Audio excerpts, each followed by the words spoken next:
Comment trouver le bon match pour faire de bons paris sportifs? C'est le titre qui t'a fait cliquer et c'est le sujet de cette vidéo. En fait, c'est une question qui m'a été posée par énormément de personnes et au lieu de répondre à chaque personne individuellement, j'ai décidé de tourner une vidéo pour qu'un maximum de personnes puissent en profiter. Donc comment cette vidéo va se dérouler? Cette vidéo va se dérouler en deux parties. Dans un premier temps, je vais parler de tout ce qui est entre guillemets aspect théorique et dans un deuxième temps, je vais te montrer concrètement comment est-ce que je m'y prends pour trouver un bon match en te partageant mon écran pour que tu puisses voir concrètement de quoi il s'agit. Donc reste bien jusqu'à la fin de cette vidéo parce que j'ai envie que tu puisses profiter gratuitement de tous les petits conseils, de toutes les petites astuces que je vais te partager dans cette vidéo et surtout, j'ai envie qu'à la fin de cette vidéo, tu sois capable de le faire de par toi-même. Mais juste avant de rentrer dans le vif du sujet, je vais prendre quelques petites secondes pour me présenter pour toutes les personnes qui me découvrent sur cette vidéo. Donc moi, c'est Isma, je suis dans les paris sportifs depuis 2017. Je suis le fondateur de la Paris Sportif Academy. Il s'agit de la première école de paris sportifs qui a pour but d'aider tous les parieurs qui perdent plus qu'ils ne gagnent à enfin en finir avec les pertes et surtout à réussir à se faire de l'argent chaque mois avec les paris sportifs sans dépendre d'un pronostiqueur.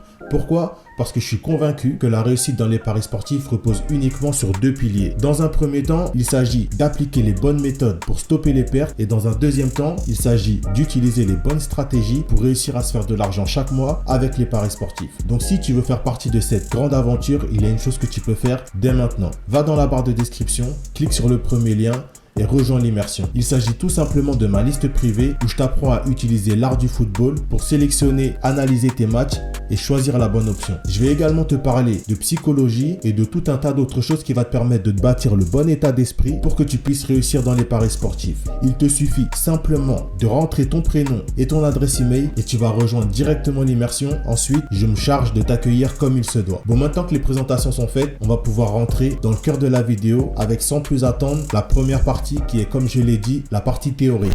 Ok, du coup on est dans la partie théorique et on va voir comment est-ce que tu vas pouvoir concrètement trouver facilement le bon match pour tes paris sportifs. Donc dans un premier temps, il faut que tu saches que cette recherche de match, elle va se faire en deux étapes. La première étape, ça va être la recherche de match. Donc ce que j'ai noté, c'est que dans une journée, si on réunit tous les championnats, il y a peut-être plus de 1000 matchs qui se jouent. Quand je dis réunir tous les championnats, je parle de tous les championnats européens et avec ça on va rajouter les championnats belges, la Turquie, la Russie, la Biélorussie, la Lettonie, la Lituanie, la Norvège, la Suède, la Finlande, bref, tous les championnats. Si on fait le calcul, dans une journée avec tous les championnats réunis, on a peut-être plus de 1000 matchs. Donc, on va voir comment balayer la plupart des matchs pour pouvoir se concentrer uniquement sur les matchs à fort potentiel. Ensuite, dans un deuxième temps, on va parler de l'enjeu. Et la seule chose que je veux que tu retiennes par rapport à l'enjeu, c'est que pour qu'un match soit intéressant, il faut qu'il y ait un enjeu. Ça veut dire que même si un match va répondre aux critères que je vais te présenter, mais que derrière il n'y a pas d'enjeu, on ne va pas retenir ce match. Donc, on passe directement avec la première étape qui est la recherche de match. Donc, comment est-ce que tu vas pouvoir trouver le bon match au milieu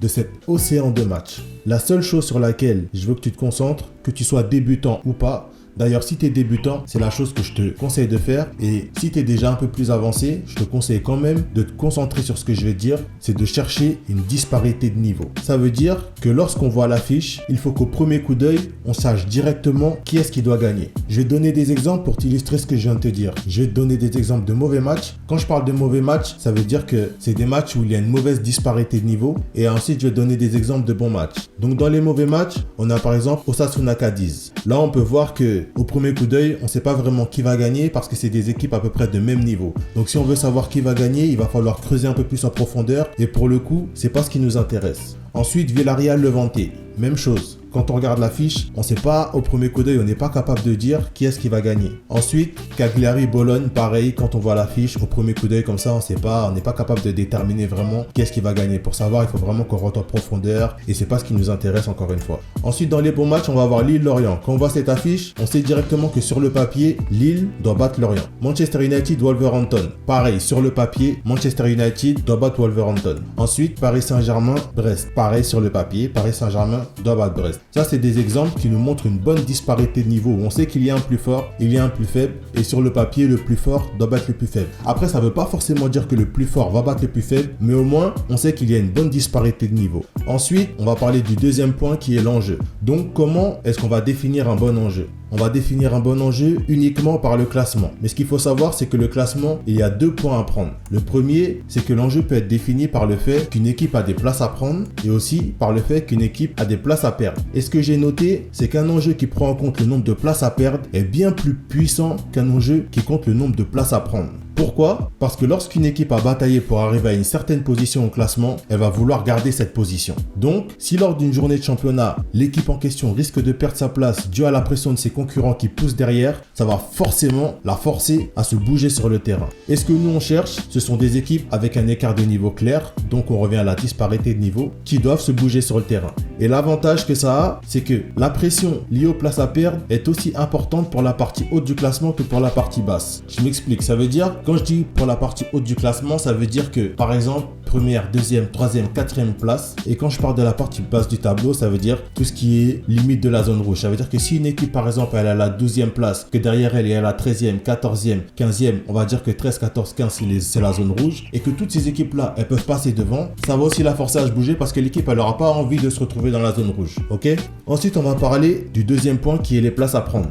Donc, c'est aussi un enjeu avec lequel on va pouvoir travailler, mais qui est plus dangereux. Pourquoi? Parce qu'on a besoin que l'équipe soit en forme pour pouvoir aller chercher ce qu'elle doit aller chercher. Et le fait de dire qu'une équipe a des places à prendre, ça repose beaucoup sur des suppositions. Ça veut dire qu'on suppose que l'équipe va gagner pour passer devant son adversaire, mais on n'est pas sûr qu'elle puisse le faire. Ou du moins, il faut que sa forme aille dans ce sens. Et nous, ce qui nous intéresse, c'est pas de faire des suppositions, c'est quand même d'avoir des certitudes. Donc, je vais te faire un petit récapitulatif de tout ce dont on vient de parler. Donc, en premier, ce qu'on veut, c'est un match avec une disparité de niveau clair. Dès qu'on voit l'affiche, on doit savoir qui doit gagner. Deuxièmement, on s'assure de la qualité du match avec l'enjeu. Et troisièmement, les deux enjeux à prendre en compte, c'est les places à prendre ou les places à perdre. Bon, j'espère que tout ce que je t'ai présenté dans la première partie a été assez clair. Mais dans tous les cas, là, on passe à la deuxième partie. Et s'il y a des choses que tu n'as pas bien assimilées, ça devrait être plus clair avec la petite présentation que je vais te faire. Ok, du coup, on se retrouve derrière mon écran et on est directement sur SofaScore. Pour toutes les personnes qui ne connaissent pas SofaScore, du coup, SofaScore, c'est une application qui est aussi un site internet qui nous permet de pouvoir sélectionner des matchs, qui nous permet de pouvoir les analyser à travers tout un tas de statistiques qui nous mettent à disposition. Donc, comment est-ce que je m'y prends pour trouver un match? Là, on peut voir qu'on a le championnat espagnol, le championnat allemand, le championnat français. On peut aussi les sélectionner. Mais là, je vais pas me prendre la tête. C'est vraiment pour une démonstration pour cette vidéo. Donc là, on voit que le premier match qui nous est proposé, c'est Levante contre Mallorca. Du coup, en termes de disparité de niveau, c'est pas intéressant. Ensuite, on a Sociedad Celta Vigo. Pareil. Ensuite, on a Grenade contre Barcelone. Pour le coup, on a une disparité de niveau, mais le fait que Barcelone évolue à l'extérieur, c'est pas un match sur lequel je vais me concentrer en priorité. Ensuite, on a Real Madrid contre Valence. Pour le coup, c'est un match où on a une disparité de niveau claire. On sait que le Real Madrid à domicile, c'est un match qu'ils doivent gagner. Ils sont plus forts que Valence. Du coup, c'est un match qui pourrait potentiellement nous intéresser. Donc, on clique dessus. Ensuite, on va voir le classement. Ce qu'on voit au classement, c'est que le Real Madrid, ils sont premiers avec 46 points. Derrière eux, il y a Séville qui a 41 points. Donc, le Real Madrid n'a aucune pression. 46 points. En cas de match nul, ils auront 47 points. Ils seront toujours premiers. En cas de défaite, ils seront toujours premiers. En cas de victoire, ils seront toujours premiers. Du coup, c'est un match qui ne m'intéresse pas, donc on baille et on continue la recherche. On descend en Allemagne, on a Offenheim-Augsbourg, disparité de niveau nulle, donc on passe. Maintenant, Bayer Leverkusen, Union Berlin. Là, on a une disparité de niveau intéressante parce qu'on sait qu'à domicile, Bayer Leverkusen va devoir battre Union Berlin. Du coup, on peut s'intéresser au match et aller voir ce que les statistiques nous proposent. Donc, on clique sur le match, on va dans le classement et ce qu'on voit, c'est que les Leverkusen, ils sont 4e avec 28 points. Derrière eux, ça colle parce qu'il y a Offenheim, Francfort qui est susceptible de passer devant eux et de les sortir de la 4e place. Du coup, c'est intéressant.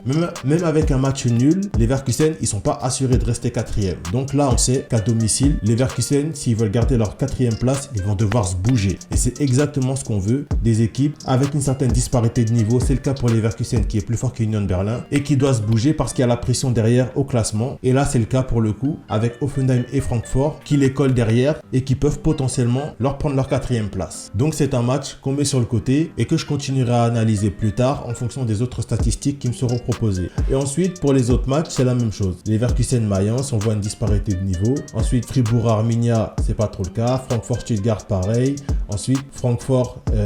Götterfurt Stuttgart, excusez-moi, pareil. Ensuite, Francfort, Borussia Dortmund, il y a une disparité de niveau, mais pour le coup, Dortmund est à l'extérieur. Et ainsi de suite sur chaque championnat. Ok les gars, c'est déjà la fin de cette vidéo. J'espère qu'elle vous a plu et surtout qu'elle vous aura appris des choses. N'hésite pas à me dire dans les commentaires comment est-ce que toi tu t'y prends pour sélectionner tes matchs. Et si tu veux profiter de nombreux conseils et de nombreuses petites astuces comme celle-ci, je t'invite à rejoindre dès maintenant l'immersion. Tu as toutes les informations en barre de description. Il te suffit de cliquer sur le premier lien et moi, je t'attends de l'autre côté. Si tu as été jusqu'au bout de cette vidéo, merci de l'avoir regardé jusqu'à la fin. On se revoit très vite pour une prochaine vidéo. C'était Isma de la Paris Sportif Academy.